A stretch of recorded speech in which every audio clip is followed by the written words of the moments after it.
राष्ट्रवादी प्रदेश उपाध्यक्ष तथा जिल्हा नियोजन समितीचे विशेष निमंत्रित सदस्य किसन जाधव यांनी आपल्या पहिल्या जिल्हा नियोजन समिती सदस्य बैठकीत आक्रमक होत समस्या मांडल्या। दरम्यान मोहोळ तालुक्यातील अनगर येथे नुकत्याच मंजूर झालेल्या अप्पर तहसील कार्यालयावरून जिल्हा नियोजन समितीच्या बैठकीत प्रचंड वादावादी मोहोळ विधानसभा मतदारसंघाचे आमदार यशवंत माने व सदस्य चरणराज चौरे आणि मनीष काळजे यांच्यामध्ये झाली।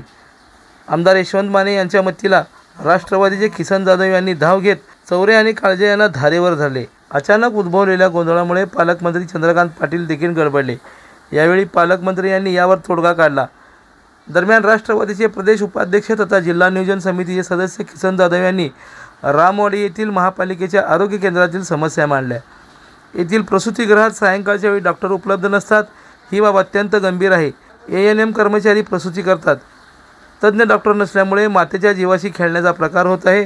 याशिवाय या ठिकाणी शौचालय नाही, CCTV बंद आहेत, ऑपरेशन थिएटर आहे, पण तेथे ऑपरेशन न करता रुग्णांना शासकीय रुग्णालयात पाठवण्यात येते। अशा गंभीर समस्या त्यांनी यावेळी मांडल्या। पालकमंत्र्यांनी आचारसंहितेपूर्वी ही शेवटची बैठक असल्याने त्वरित प्रशासनाला सूचना कराव्यात अशी विनंती त्यांनी यावेळी केली। आम्ही या ठिकाणी व्यासपीठावर उपस्थित झालेलो आहे। व्यासपीठामध्ये सन्माननीय अध्यक्षांच्या समोर आमची भूमिका मांडणं गरजेचं आहे। आमच्या सोलापूर क्षेत्रामधल्या आरोग्याचे जे प्रश्न आहेत ते मांडणं आम्हाला गरजेचं आहे ना। आम्हाला इथं न मागता केवळ फक्त खासदार आज म्हणून आपल्या भूमिका मांडायचं केवळ फक्त आल्यापासून आपलीच भूमिका जर राष्ट्रपती मांडत असेल तर आम्ही सोलापूरचे प्रश्न मांडायचे नाही का? सोलापूरचे प्रश्न मांडायचे नाही। पालकमंत्री हे या व्यासपीठाचे केवळ आम्हाला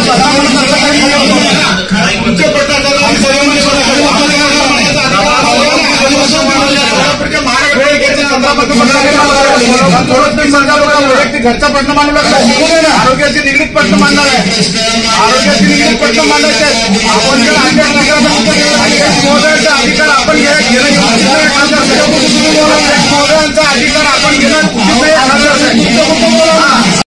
रामवाडी UPC सेंटर प्रसूतिगृह आहे। त्या ठिकाणच्या व्यवस्थे संदर्भात या ठिकाणी जरा मला थोडंसं आपल्या काही ज्या बाबी तिथं निदर्शनास आलेल्या आहेत त्या बाबी आपल्या समोर मांडायच्या आहेत आणि आपल्याकडनं अशा अपेक्षा आहे की प्रशासनास आपण योग्य त्या सूचना द्याव्यात। रामवाडी UPC सेंटरमध्ये महिला प्रसूतिगृह आहे। त्या महिला प्रसूतिगृहामध्ये केवळ सकाळच्या सत्रामध्येच एक महिला प्रसूतीसाठी डॉक्टर OPD साठी उपस्थित असतात। सायंकाळच्या वेळी संध्याकाळच्या वेळी जर प्रसूतीसाठी जर माता तिथं आलेली असेल पेशंट म्हणून तर त्या ठिकाणी कुणीही डॉक्टर तिथं उपलब्ध नसतो सायंकाळच्या वेळीमध्ये। ही आरोग्य व्यवस्था गरिबांसाठी आहे, हद्दवारच्या लोकांसाठी आहे, प्रसूतीचा प्रश्न असणार आहे। त्या ठिकाणी जे आहे GNM किंवा ANM कर्मचारी असतात त्यांच्या माध्यमातून ते प्रसूती केलं जात आहे। हा गांभीर्याचा विषय आहे। त्या माताच्या जीवाची खेळला जातोय। सन्माननीय अध्यक्ष साहेब, महानगरपालिकेचे आरोग्य त्याचा तुम्ही एक मुद्दा उपस्थित करा जो म्हणजे सगळं व्यवस्थित होईल। आता तुम्ही बसा, मुद्दा करा अध्यक्ष याचं उत्तर घेऊ ना। ते जे म्हणतात की डॉक्टर वगैरे उपस्थित नाहीये, मी चेक करते असं होणार नाही, परंतु जर नसतील तर कारवाई पण करते आणि ते तिथे उपस्थित राहतील याची दक्षता। कारण सन्मान्य अध्यक्ष साहेब पूर्णतः नादुरुस्त आहेत। त्या ठिकाणी आपल्या UPC सेंटरच्या आशाताई वर्कर्स काम करतात। आपलं UPC सेंटरचं खूप मोठं युनिट त्या ठिकाणी चालतं। त्या ठिकाणी माता भगिनींना तिथं जे कर्मचारी काम करतात त्यांना शौचालयाची सुविधा नाही आहे। जे माता भगिनी आमच्या सेवेसाठी आमच्या युनिटसाठी काम करतात त्यांच्यासाठी शौचालयाची उपलब्धता नाहीये तिथे। ही दुर्गंधाची बाब आहे। अनेक वेळा सातत्याने आपण पत्रव्यवहार केला, अनेक वेळा प्रशासनाला तिथं सांगितलं गेलं। तिथं गोळ्या देण्यासाठी इव्हन सलाईन पुरवण्यासाठी फार्मसिस्टची उपलब्धता नाही आहे। त्या ठिकाणी आता दोन्ही सदस्यांनी आपल्या दवाखान्यामध्ये बाळासाहेब ठाकरेंचा जो आपला दवाखाना आहे जो झोपडपट्टीच्या विकासासंदर्भात जो शासनाने निर्णय घेतलेला आहे आणि तो विविध ठिकाणी उपयोग केला जातो त्याचा जर निधी आता माननीय आयुक्तांनी सांगितलं की बाबा त्याचा आम्हाला जागा उपलब्ध होऊ नये, त्याचा उपलब्ध असलेला निधी जरी या सेंटरला आपण उपयोगात आणला तर निश्चितपणे तिथल्या भागासाठी त्या लोकांसाठी उपयोगाचा होणार आहे। ठीक आहे, तुमचा मुद्दा करा आणि कमिशनरची जबाबदारी की त्यांनी तातडीने सोमवारी वर्किंग डेला उद्याचा एक दिवस दैवस म्हणून लगेच चौकशी करून आम्हाला रिपोर्ट द्यावा आणि वेळ पडली तर त्याच्यामध्ये टॉयलेट्स नाही आहेत किंवा सीसीटीव्ही डॅमेज झाला ते सगळं बघू. आणि ऑपरेशन थिएटर देखील तिथं पूर्वी कार्यरत होतं. आताच्या परिस्थितीला ऑपरेशन थिएटरमध्ये तिथं सुविधा असून देखील ऑपरेशन सिव्हिलला जावा किंवा डफरीन हॉस्पिटलला जावा. रामवाडी सेंटरमध्ये लक्ष्मी विष्णू मिलचा परिसर येतो, 1 नंबर झोपडपट्टी परिसर येतो, 2 नंबर झोपडपट्टीचा परिसर येतो. सगळे मिल कामगार त्या परिसरामध्ये राहतात. गोरगरिबांना त्या ठिकाणी सुविधा दिलं जातं. आपल्या मनपाच्या वतीनं ते सेंटर चालवलं जातं आणि तिथं जर आलेल्या पेशंटला जर असं दुसरीकडे गरजेचं आहे ना. आम्ही या ठिकाणी व्यासपीठावर उपस्थित झालेलो आहे.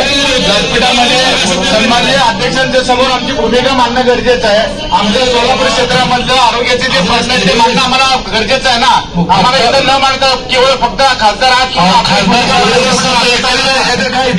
केवळ फक्त आल्यापासून आपलीच भूमिका जर राष्ट्रपतीने मांडत असेल तर आम्ही सोलापूरचे प्रश्न मांडत नाही का? सोलापूरचे प्रश्न मांडायचे नाही.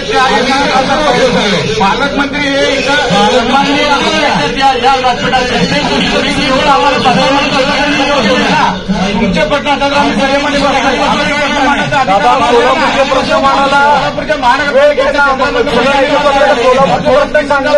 घरचा प्रश्न मांडू लागला.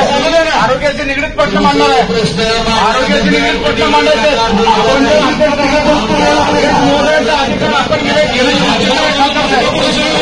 मोदयांचा अधिकार आपण घेणार.